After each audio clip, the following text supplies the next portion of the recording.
Hey guys, this is Grandmaster Jerry Sassy sponsoring to another episode of MMA Power Talk, spoke to our illustrated at the Dojo, sponsored by UMIND, Unified Martial Arts Network.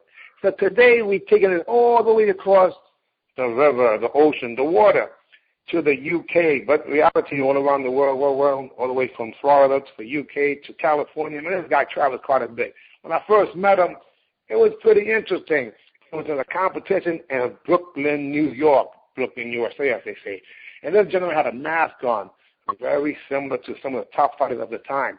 Anyhow, one day we competed, pretty interesting event. But then a few months after, he whipped my butt. One of the few people that I can honestly say absolutely beat me hands down.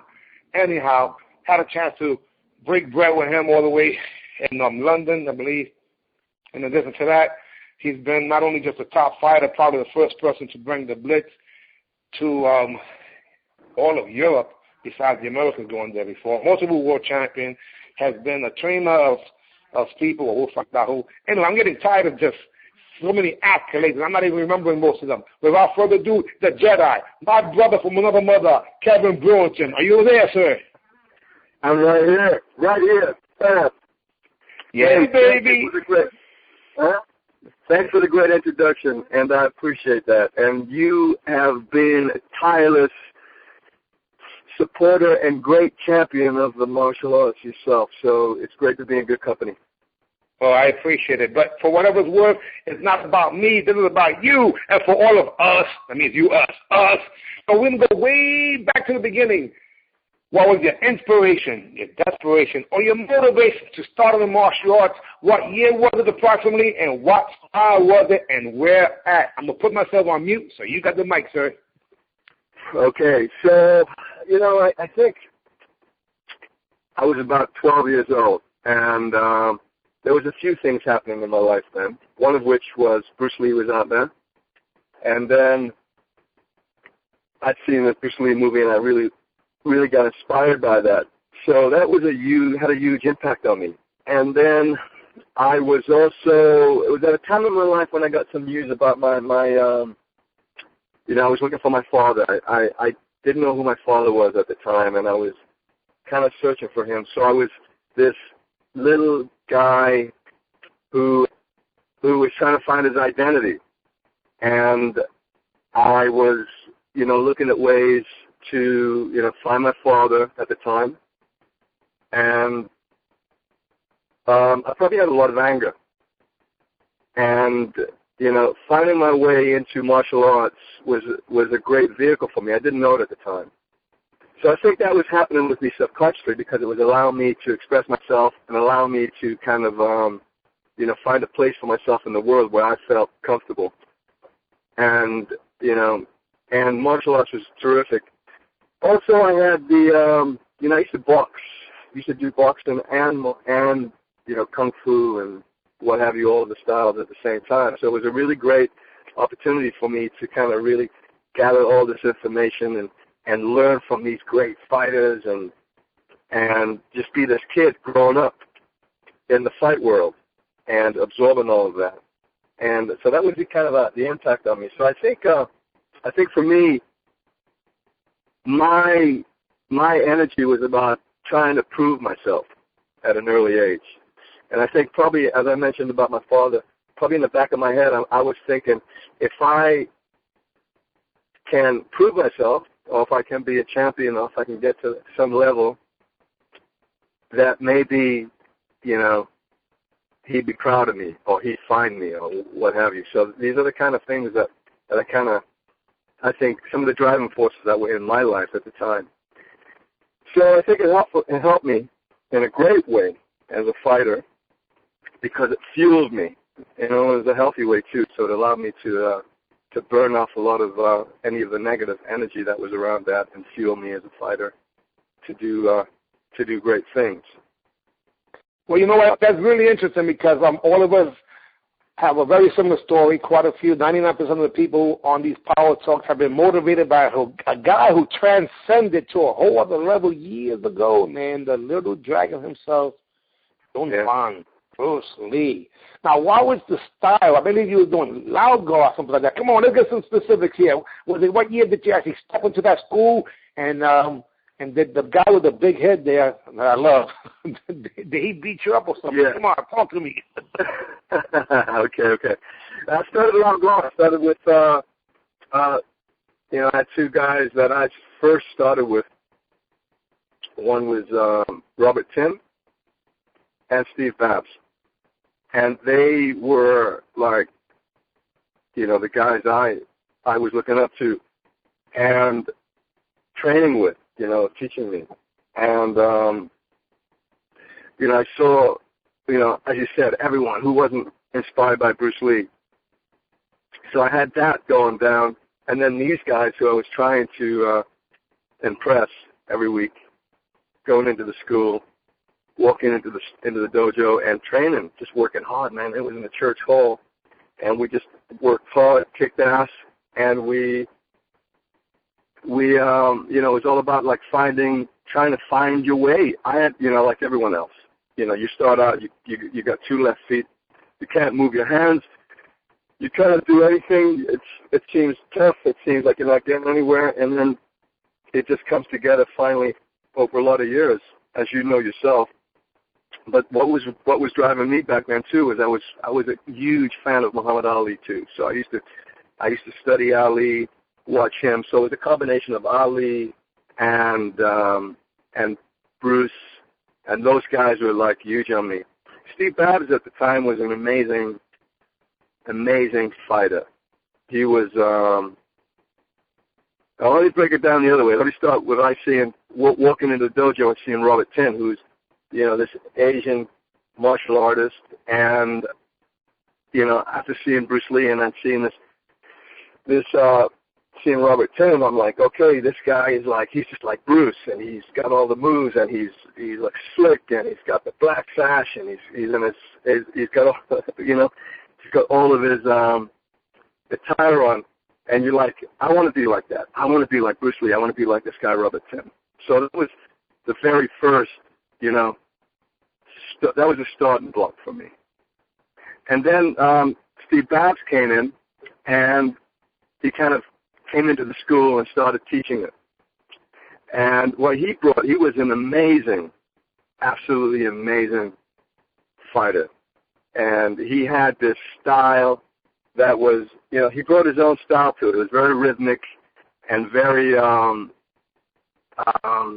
what can I say? It had a lot. You must have some flavor and some swag. That's called flavorful with style, baby.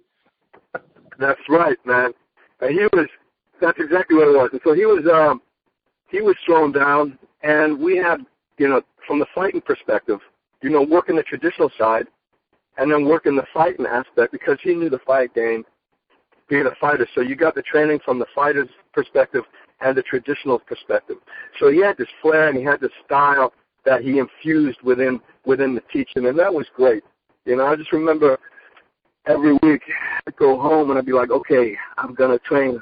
So every day I would work hard for about an hour, 2 hours, just go in my room and practice and come back the next week and try to impress him. And then sometimes that wouldn't work. So I'd come back and I'd just keep trying and just finally just kept going and going until you just got better and better. But they were great days. The early days were kind of dark because you didn't know what you were doing. You were just fighting your way through it, having a good time some of the times, and forming bonds and friendships with people. Do you remember what year it was? I think we're talking probably about 76, 77, I think, something around there. Hey, listen, so Jedi, obviously we know each other for quite a while. We call each other Faction and Jedi, which are alter egos, because better than talking, to Jerry Fontaine than Kevin Brewerton, I'll tell you that much, So I'd rather speak to the Jedi and Faction. Guys are interesting characters that really were frenemies, This is freaking pretty awesome. But check this out. I want to know, in a nutshell, guys, please understand that what's happening here, and this is what I want to know, Jedi know. If I can only go to war with 300 people on my team, just like the movie 300, you, Mr. Kevin Brewerton, the Jedi, are on one of my 300, baby. Thank you. That's a great honor. That's a great honor. You know, I remember, fighting in Brooklyn, fighting in New York a lot, and I do remember the first time that I saw you. I just remember you coming out. I don't know if you were coming out from the warm-up area. You had your crew around you, and you were coming out into the to fight. And I was thinking, who is this guy? That was the first time I ever saw you, and you had this great energy about you, and style and confidence. I'm thinking, who is this guy? Okay, we're going to be fighting. I'm sure we're going to wind up fighting one day. How are we going to fight this guy? Because you were like, legs were everywhere. Style was great. I'm like, wow, this guy's pretty sweet. I like his style. Hey, I appreciate it, but let's just get some chronological scheduling here, because for whatever's done, guys, those of you listening, he hasn't said it, but understand this. This is the first conversation we've had on the Power Talk for anybody in a few different things. First, it's the first person in California who's relocated to California, has been for well over a decade and a half. But this is also the first fighter from the UK that we actually talking to, guys, not the last, but the first one. And I've been holding back on a few of these people, believe it or not. So I got people from California, people also from the UK that have been putting on hold until I had you be first. I'm a little biased, So check this out. So now, what province, city, state, area was this? Was this in what country? Because we're already assuming that you guys, that you're on here. Because believe it or not, our viewers actually thought that you and I trained together here in the United States, which is kind of interesting. Yeah, which is great. This is in Newcastle. I was born in England, and then I was back and forth to the U.S. When I was a teenager. And so that is the connection. And when I first started martial arts and got into with Steve Babs and Robert Tim, that was in England. That was in Newcastle, England. And those guys were, we're talking about people there who haven't ever seen, martial arts is a very, it's an exotic thing to do. I mean, I think coming to England, period, martial arts in England is a very exotic thing because it's from another country, it's from the Far East, it's another world. There's all these people that inhabit it. So it's like bringing that style and bringing all those things that the martial arts bring. It was like, something totally different for a lot of people. I think that's one of the great things about it, because it crossed a lot of boundaries and it helped to unite a lot of people and give people another perspective about, a world perspective. And I think that's one of the great things about martial arts. Hey, can you mention, do you remember when you started actually competing over there in England? Yeah, I started I was competing right from when I was about 12, 13. I was competing early. And I had an interesting trajectory. I mean, I was always trying to find my way, always trying to, just do well. And I think for me, what happened was I used to fight in tournament after tournament. I used to, like literally hundreds of hours traveling, competing, going to just different events, losing, getting, winning some, and you just keep doing that, just building all this great experience. And when I was in London, I started to work out with Neville Ray, who's an amazing martial artist and fighter. And we start to, I'd work with him and be, fighting and traveling with him and the team and all those guys. There's a bunch of guys, I could name them all. Can you, but that was still Lagar, correct? That was still Lagar, yeah. So we're talking about Neville Ray. And Neville Ray was from, I think he's from the original Lagar team in Birmingham. And that spread across the country. So there's all these different schools of same school of Lagar, but all these different clubs and all these different teachers who were teaching Lagar. And the strength of Lagar was a traditional style, but its strength was in fighting. That's where the fighters were really strong. an amazing team of fighters. Because, you know, they were bred. We were bred in a certain way to approach fighting at this level and push each other. And I think that was really a great experience to be amongst those guys. So when I was out fighting and traveling and moving around, I was starting to shape myself. But something happened to me because I used to box a lot as well. So at some point, I think it was 1984, I went to Europe and I won a European championship with Peter Edwards. Peter Edwards was my roommate at the time, and he was also my teammate. And we went out to Europe, and we fought at the European Championships. And that was pretty crazy because we both won. He won the heavyweight, I won the light heavyweight division. But what it did to my confidence was incredible. Actually, it was a funny story about that because the night before we'd been working out, and I was teaching a martial arts school, which I had at the time. And we were sparring together, and he hit me, and I fell, and I hit my head on the floor, and I got knocked out. I was totally unconscious. And he woke me up and said, "You okay?" I said, he said, "You going to be okay for tomorrow?" I said, "What's happening tomorrow?" He says, "We're going to Germany to compete in the European Championships." I said, "You kidding me?" I totally lost my memory. So by the time we got to Germany the next day, my memory started coming back, and it was so cold there that as soon as I walked out of the airport, my brain cleared, and all my memory came back just in time to win the European Championship. But that was a great year for me because the European Championships, I was traveling back and forth. I was in Brooklyn. I was in Germany, and I started to, find myself as a fighter. I was coming into my prime, or pre-prime, and I was looking at fighters all over Europe and then fighting in the States a lot. And then 1980, I think it was 85. No, 84. It's probably 84. So Germany might have been 83. So I think it was 84 when they did the FSK, Freestyle Karate Circuit in England, which was the first ever national point system where they would rank the fighters. And I really wanted to win that badly because I wanted to be number one. And that was great motivation for me. So I went to that event, and up until then, I'd done pretty good, even though I'd won the European Championship the time before, but I wasn't still grounded. I come third, I come fourth, I come fifth, I come first, I come first, I come second, I come first, I come joint first, joint second, first, whatever. And I was one that was that. So this time the FSK came. I said to myself, I'm just going to go out there, I'm going to have fun, I'm going to enjoy myself, I'm going to smile, I'm going to have a great time. So when I went out there to fight, I did that.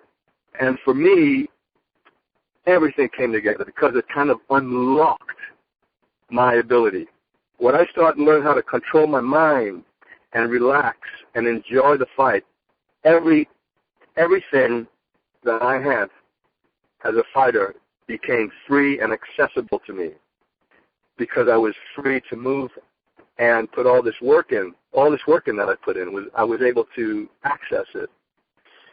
And fortunately, it was happened to be on the first event of the FSK, so every great fighter in the country was there. And my timing was impeccable because I couldn't be beaten. I beat everyone. And my style of fighting kind of, everything was coming together from the boxing because I incorporate kind of boxing moves within the way I blitz and the way I do things. That's just from the years of working the boxing and working the different types of fight and approach and finding my own style. But the main thing, what really unlocked me was just changing my mindset. I'm a pretty intense guy. I used to walk around and see guys who might lose a fight, and then they're laughing and they're joking. Let's go out, let's hang out, let's whatever. And I could never do it. What's wrong with these guys? They seem to be happy. They just lost. I'm the kind of guy where if you lost, I pick myself up and have to keep searching what happened, what went wrong. I said it was good in some ways, but it's also very restrictive. So once I learned this way of making it enjoyable, and I realized that if I'm going to fight, fighting is the most, no matter how hard you train, you cannot replace the ability of fighting. You've got to fight, no matter what. You've got to spar. You've got to fight. There's no other way of improving that fight except by doing the actual very thing. So I thought, okay, if this is going to be it, I've got to learn how to enjoy this because I'm going to be fighting for years, and if I want to be as good as I say I want to be, I've got to learn how to experience it and enjoy it, have fun, and master it from that perspective. So I changed my brain. I rewired my head somehow, and I found my way into it. It's like, everyone's got their own ways, but you have to unlock what works for you. And once I did that, that was it. The floodgates opened. And as you win, just this is the science of nature. Once you win, your confidence goes up, and then when your confidence goes up, you get better, and your confidence rises, and you just keep going up and up and up and up and up and up and up until you're at a certain level. I remember when I started to, I used to always think to myself, what would Ali do now if he was me? Or what if I was Ali, what would Ali do now? What would Ali do now if I was going into a fight? And then I remember when I started to think, what would Kevin Brewerton do now? Then I realized that somehow, subconsciously, I reached a level of believing in myself. And that's what it really comes down to, I think, believing in yourself in terms of competition. Well, it's interesting because basically you started beginning with the end in mind, and you're standing on the shoulders of giants, and you're mimicking them, and somehow that works out. And that happens, doesn't matter what part of the world you are, what endeavor it is, the industry is a constant. We actually have role models, like sometimes it's imaginary role models, or we're mimicking, whether it's Bruce Lee and Muhammad Ali and Spider-Man and the Incredible Hulk combined with a Puerto Rican from the Bronx, and I came up with Fast Feet, or at least my mother gave me that nickname. Who gave you your nickname? Who helped you transform into that guy? You know what? It's weird. I was in my kitchen. I was in London. I was with Peter Edwards, Dennis Wilson, Steve Brooks. I can't remember who else was there. There's a few other guys, and we were putting the team together. We were fighting on the A team. So we said we should all have nicknames. So we all give each other nicknames. I don't know where it came from, but I gave myself the name Jedi. Which is kind of worked for me then. Still does. I think it's all about, I'm always about the mind. So if you've got the mind incorporated, I think that's what the Jedi is doing. It's all mental. So no doubt about it. Yeah, let me just get a little more specific here because it's interesting. That means that when we met, I believe it was about 83-84 when you came to Brooklyn, and props to Barry Sweeney, who literally is one of those unsung heroes who not only promoted from both sides of the ocean, but he actually competed too. So much props to Barry Sweeney there. Yeah, big props to Barry, who was promoting. Yeah. Actually, he's in California now, believe it or not. He just got there. So that's right. California. That's right. Yeah, he's in Cali. Yeah. I go all over the world. But yeah. I want to talk about Waco, man. I want to talk about Waco. I want to talk about specific events, man, because you started, the way I saw it was I fought this guy in Brooklyn, and then all of a sudden he's traveling all over the freaking world, and I realized he was from over there, and then you started winning world titles and having tens of thousands of people following you, man. So the Waco World Championships, talk about that for a second. How did that come about? The Waco World Championships. Well, it was like a dream because, we're all fighting, we're all training to get to your dream. That's like going to the place that we're, So, once you're selected for the team, I was having a great 2 years before as a fighter. I was really rising in my trajectory, and it was all coming together. So I was selected for the British team to compete against, to represent England, Great Britain. And I remember going out to Budapest and Hungary in 1985 was the first world championship I won.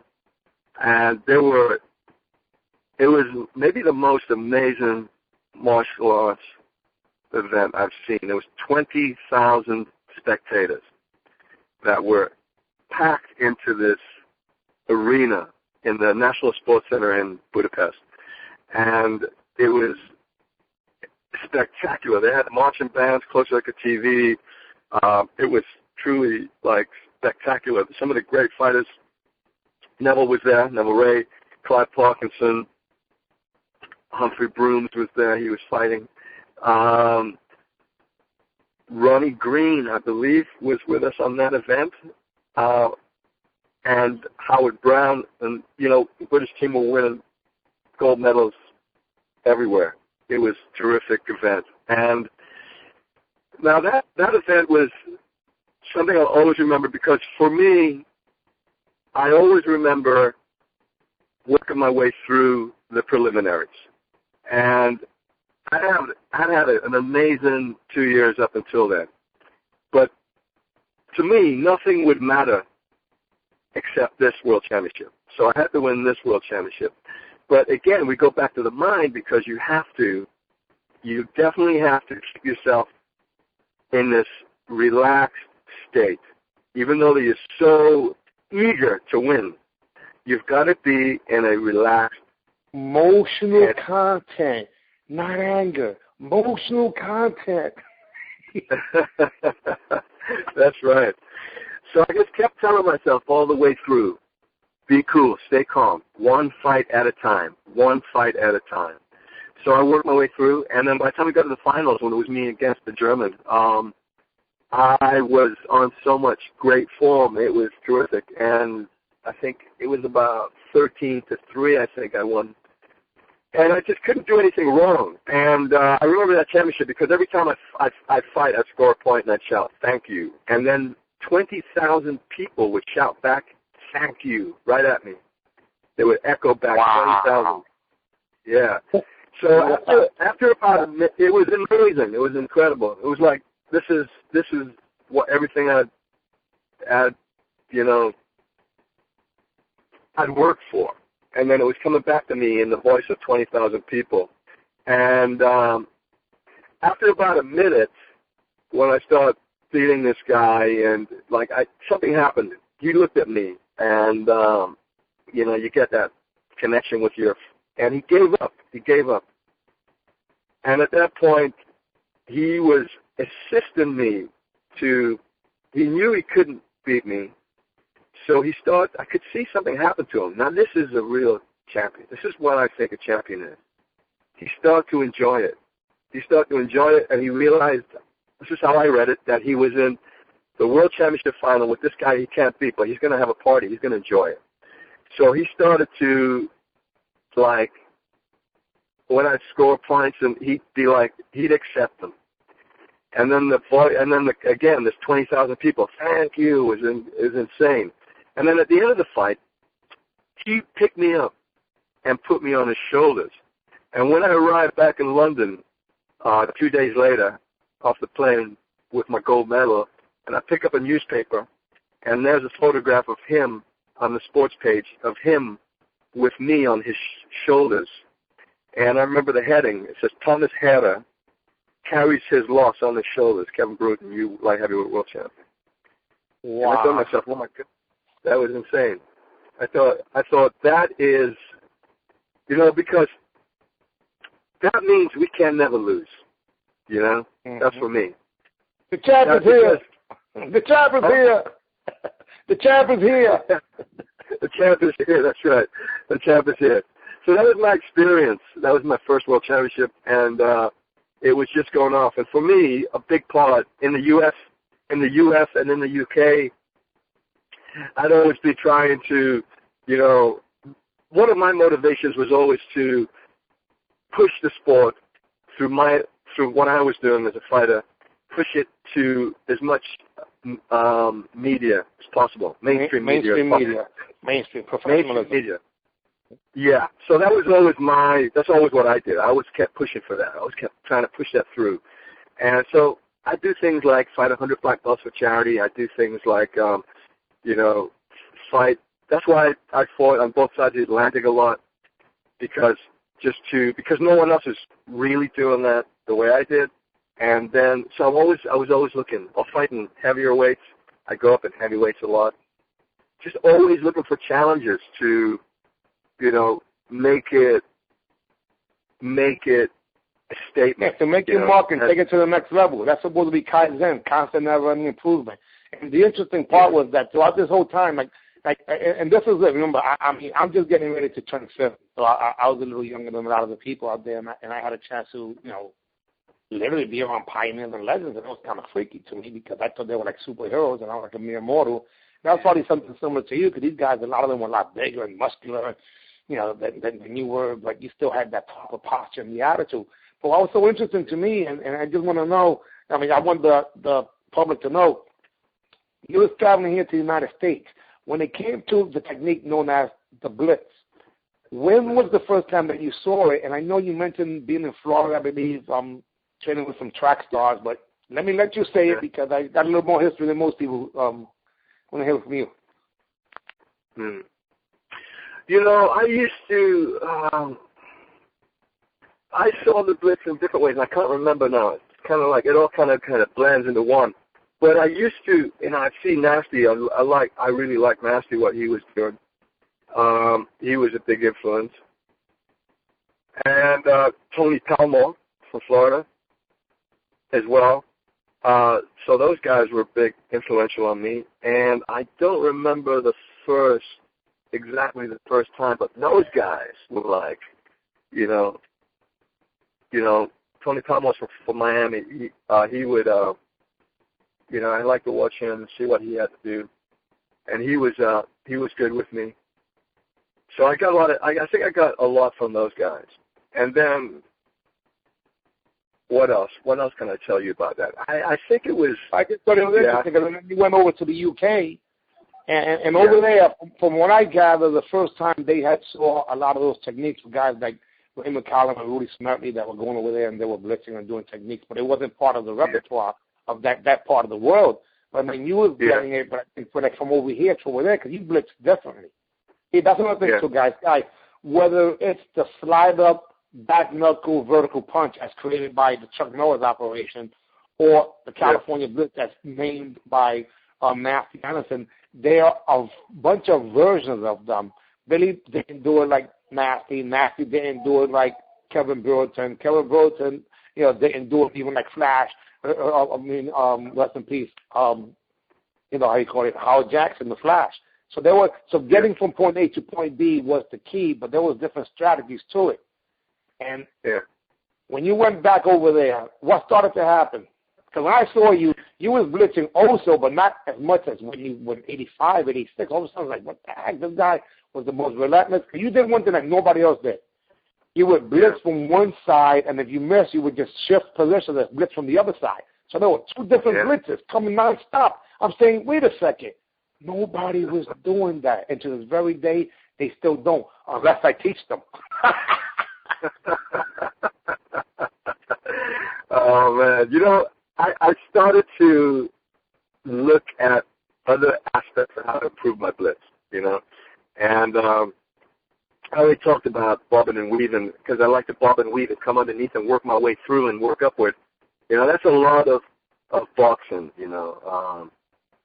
influence. But I used to look at track athletes, and I used to watch how they go off the starting blocks. And when I watched that, and I used to try to relate to how they were moving, then I would incorporate that, and I try to incorporate that and have that image in my mind when I was blitzing. And it's all about visuals for me. I'm a visual person. I'm a visual fighter. So looking at space and visualizing and moving, visualization, moving forward.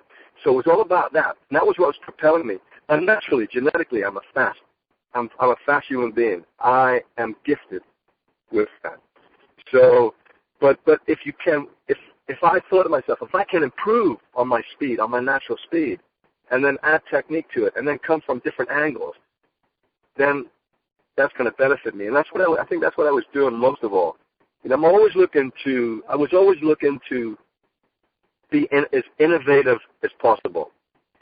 Obviously there's all these styles before us, and we're standing on their shoulders because we're taking, it's a single art. I paint a lot now, so it's like every art style before, every art style that's happening now is a reaction of what happened before. There's nothing that doesn't happen before that hasn't influenced what's happening now. So that's the same in fighting. We're all influenced from the generations before us. So I'm like, okay, I'm always about what am I taking from that, from the history of our art, that I can claim and own as mine, respectfully, and then how can I change? What can I change? Not just for the sake of trying to change something, but change it to move it forward and to improve it. So that was my mindset, to innovate and not duplicate. Duplicate and then innovate, and kind of somehow find a mixture of what's right and what works. Because at the end of the day, if it doesn't work, it doesn't count. Everything is about what works, what's efficient, what's unnecessary. Unnecessary stuff goes out the window. You just want things that are going to be effective, efficient, productive, get your results. You're either going to win or you're going to lose. So what's going to make you win? That's it, really, I think. And I think that was what, again, goes back to the mindset. And I think that's what the blitzing, the blitzing is a great metaphor for how the mind's thinking, because it's the physical adaptation of your thoughts. So wait a minute. It sounds like you're trying to get the warrior within out or something like that. Yeah, you know me too well, Jerry. Let's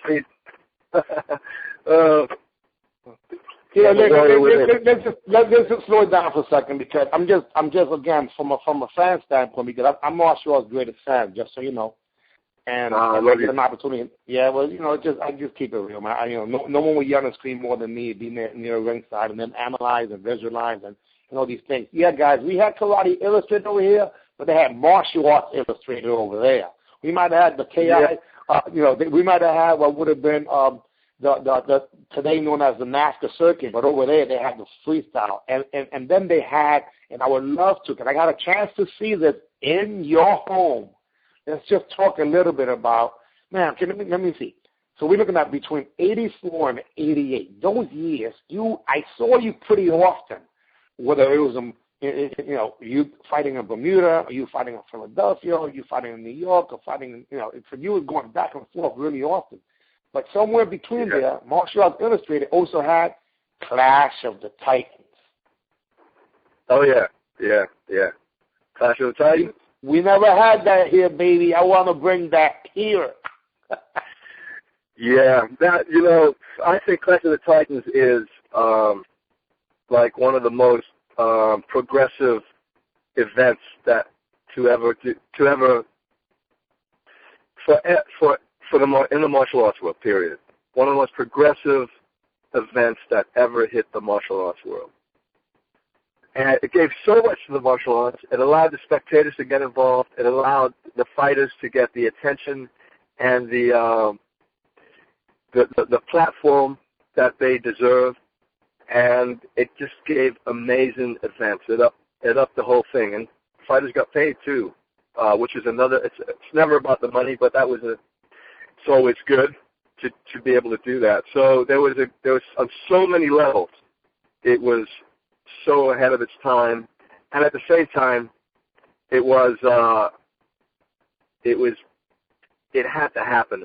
I wish it had been able to happen years earlier, because there's so many fighters and great champions that didn't get the opportunity to be highlighted in the same way that myself or Alfie Lewis did, or some of the other great fighters that worked through and have been going through the system of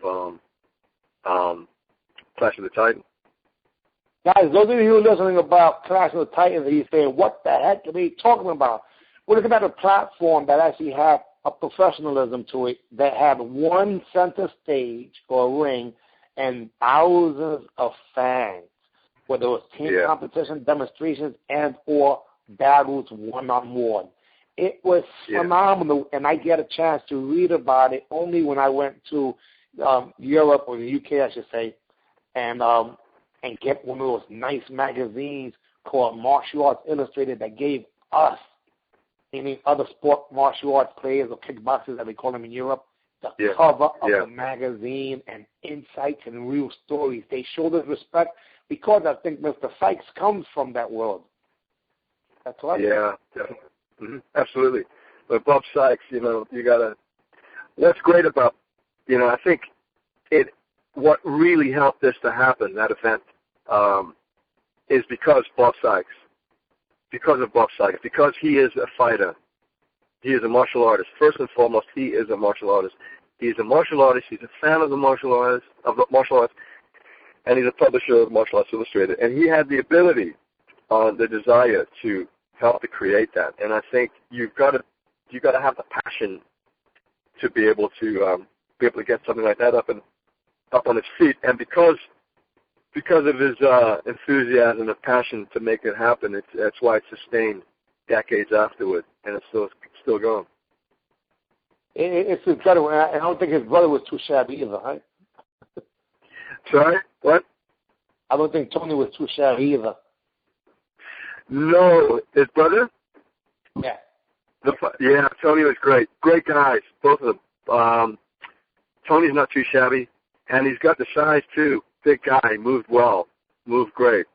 So I love those guys because, man, the passion. And thank you for reminding me to mention Tony there, because he's great guy and so passionate about it. But those guys out there, I mean, that's what I love about the martial arts, because it's the, everyone, the enthusiasm of the fighters, and the enthusiasm of the community coming together, fighting each other, but the sportsmanship and the grit, the determination, the passion, all of those things, and so that we share, like you and I, Jerry, the bond that we share over the years of fighting and going through all the the hurdles that we go through as competitors together in different ways, and then it's real family, man, real international family. I mean, somebody mentioned it the other day, Abdul Mutakabet, he says that we're a nation, and it's true. We are a nation of martial artists worldwide, but the thing about it is that, and again, I appreciate your time. I know how extremely busy you are. So is Percy Rodriguez, who I just interviewed earlier today, and John Natividad that I did a few days ago, and John Longstreet and Ray McCallum, and that's just a few people in recent weeks, And another ones that are counting that are lined up, like the Mike White that used to compete with me and us back in the day also, in time of the Last Dragon, and on and on and on. Yes. The reason I'm doing this is because I was at the Battle of Atlanta, and I had two people interviewed me, two groups. But they walked past about 15 people, like the Jerry Romes and the Keith Vitalis, that they never even spoke to. And I was like heartbroken. I'm like, are you kidding me? I am their fans. I stand on their shoulders of those giants, and you guys don't even know who it is. So instead of complaining, I took the bull by the horns, like you and I spoke about, maybe 15 years ago in your house, with Tony Morrison there. But when it's all said and done, life gets in the way. My son's now 32, and I'm a grandfather.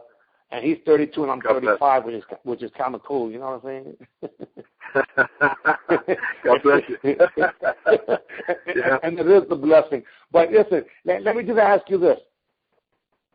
Man, 85. And then when was the first time you went over to Bermuda, man? Let's talk about, it was like Hans Island, right? Going to Bermuda to fight. Bermuda was insane. I think it was 86 I first went to Bermuda. I think I fought Bermuda 86 and 87. It was an incredible experience. It was like Hans Island. Everyone coming in, and it was intense. And again, I think that was a great platform, because you've got Clash of the Titans, and then you've got the Bermuda Invitational. So you've got two major type events that are outside. They're not like, they're not official world championship type events, but they've got their own world championship status within them. They were next level, man. That was the UFC of point karate. Yeah, absolutely. So I remember, Bermuda was great. I mean, like, first of all, you're on this island. Now, it's kind of ironic because no one can drive anywhere. You can't drive faster than 20 miles an hour. But there was so much speed going on. The little scooters. Yeah. That's right. It was crazy, yeah. So, but Bermuda was great. Just the fighters, the level, the quality of the fighters, and everyone was there. It was great. I had some great fights. Fought some amazing fighters. There's I'm trying to think of the names right now. You and Billy Blanks was my favorite, man. I mean, your guys, because Billy was a big influence to me and was like a superhero. Yeah. But this is the thing. The Jedi, Kevin Brewerton, very similar to in certain respects, even though if anyone would say if you was a kicker or puncher, even they'll say puncher first, and they'll say I'll be a kicker first. But obviously, we could do both. He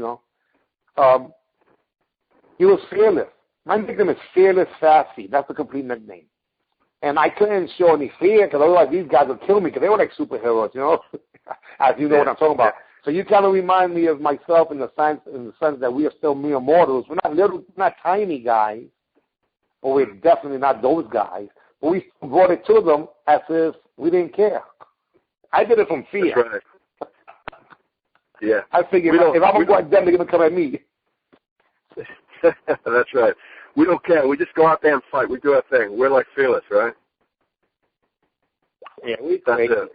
Hey, listen. So I think in '87 might have been when we fought in Empire State, and I got my butt whipped, and I remember I took it out on what's his name, Doug Peoples. I knocked him out after that because when you embarrass me and then you beat Chip Wright, man, you was on the freaking money there. Nighttime final didn't work out that well, but I remember when you said the word, thank you, Time Mark, who was next to the last dragon, said you were saying, F you. He's like, wait, what did he say? I mean, no, he said thank you, man, because he had the mouthpiece. Yeah. Like, I remember that. That's 87, man. So you was completely vested in this thing 100%. Were you doing seminars and also teaching during that time? Because it seemed like you were living the life, going from one side of the world to the other side of the world and freaking everywhere you turn where there was a real deal competition. You were there putting your mark on the map, baby. Yeah. It was. I mean, all I was doing was teaching martial arts, teaching seminars. I financed my trips through the seminars that I did. I traveled all over the world fighting. It was like being a rock star. It's great. I was loving it. It was great. It's like when you're in the midst of what you love the most, and you're on a roll. I think you're guided. It's powerful. It was great. I had great. Yeah, you was on a tour. You was like on a 2 or 3 year world tour as a rock star, like you said, kicking people in the head, punching them in the head, and some of the other friends benefits. I used to name the years. Every time we go in a year, I'd go the year of the Jedi, or the year of the Blitz, or the year of. I'd always name my years. So we go to the world tour. Owning it. You see, and guys, check this out. The fact of the matter is that in whatever endeavor it is, there's always going to be people who are of what I consider advantage of mental edging. I call it mental edging because they always have that je ne sais quoi difference. It's not the kicking, it's not the punching, because all the other people could do the same thing, if not better than. However, it's a belief system, because we begin with the end in mind. I always believe that when I walk into a gym, regardless of where it was, anywhere in the world, I changed the chemical dynamics of the entire gym. And the fact is that it does happen. That happens when everybody goes in there. It doesn't have a humanly body, so to speak, walking in. But the difference was that I just made sure that I projected that image like a superhero. I'm in the house. Why am I here? I'm here to win. Why? Because I was born to be a winner. That whole nonsense, but it is not nonsense. It's exactly what makes Michael Jordan and Gorgeous George and Muhammad Ali who they are. And to the very day, even someone like a Raymond Daniels who had an incredible career in our world. But let me ask you about writing your first book, because let me tell you, you're only one of 2 people ever that were able to teach a seminar at my school. The only other person, believe it or not, Mike Stone. Wow, that's an honor. I'm honored. I mean, couldn't get better company than that. Well, I'm happy that at least it was able to be done in Midtown Manhattan, right? How about when that happened? When you came to New York and you were promoting your book, I think you was doing a deal over here to expand distribution, and then all of a sudden, that's right. I have a school, but it's in Midtown, huh? Yeah, it was a great school, right in Manhattan. It was fantastic. I had a great reception with your guys. It was terrific, man. I appreciate that to this day. But that book was great. I mean, I wrote it while I was fighting it. So it took about 3 years. But I wasn't in a rush to write it. I was writing it literally in between fights for like the 3 years. That particular 2 or 3 years. So I was literally writing it as I was experiencing it. So it's very authentic.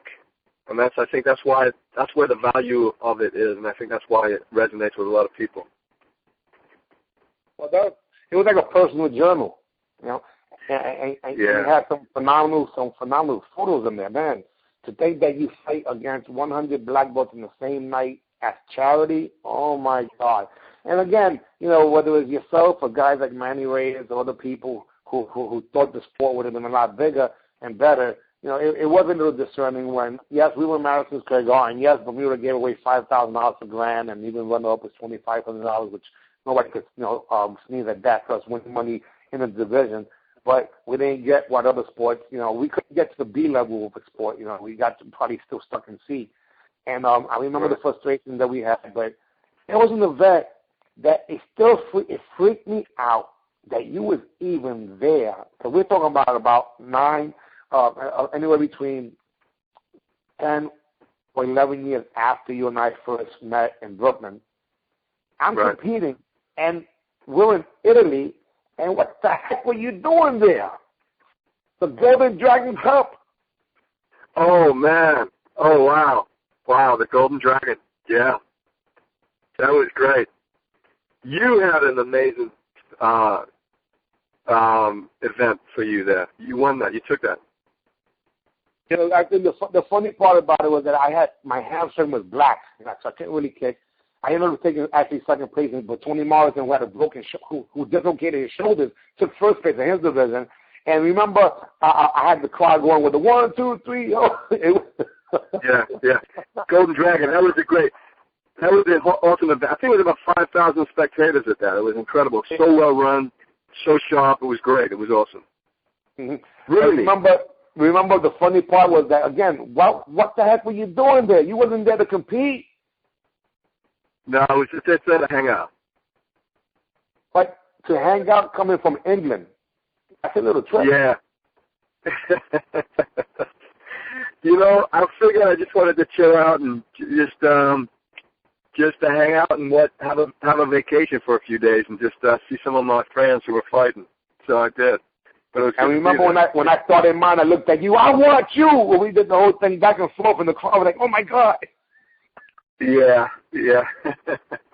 Good memories. Really great memories. We had great careers, didn't we? You know, we worked hard, but we had great careers. And man, go ahead. I'm fighting next week. You are? Great. I am fighting next week in Miami, and hopefully I'll get a chance to see Tony Palmer, and I'm doing a seminar on November 13th in Miami also. The event, the 7th, the Pan American Manny Reyes Senior, and there'll be a whole bunch of people there from Central South America, because my plan is now going to come together finally the way I want it to. All those things that throughout the years we spoke about and things that throughout the years have come together, I have now, I have a 100% clear vision and plan to expand and to expand this across the land and buy some sand or some land with some sand. In other words, we're going to kick some butt. There's enough people who know what the heck we're talking about. They're still alive. They're all in the same mindset. They don't like what happened to the sport that we love that disappeared, and they still have it in their heart.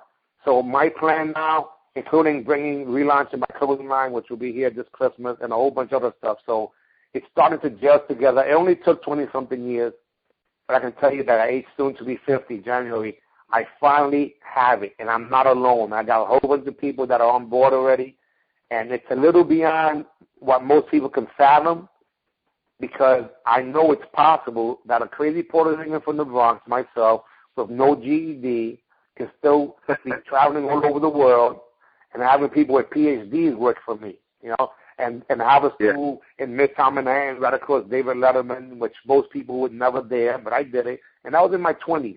So I think now I'm soon to be 50, because from what I remember in my studies, 50 and up is where the money comes, because now we actually know what to do.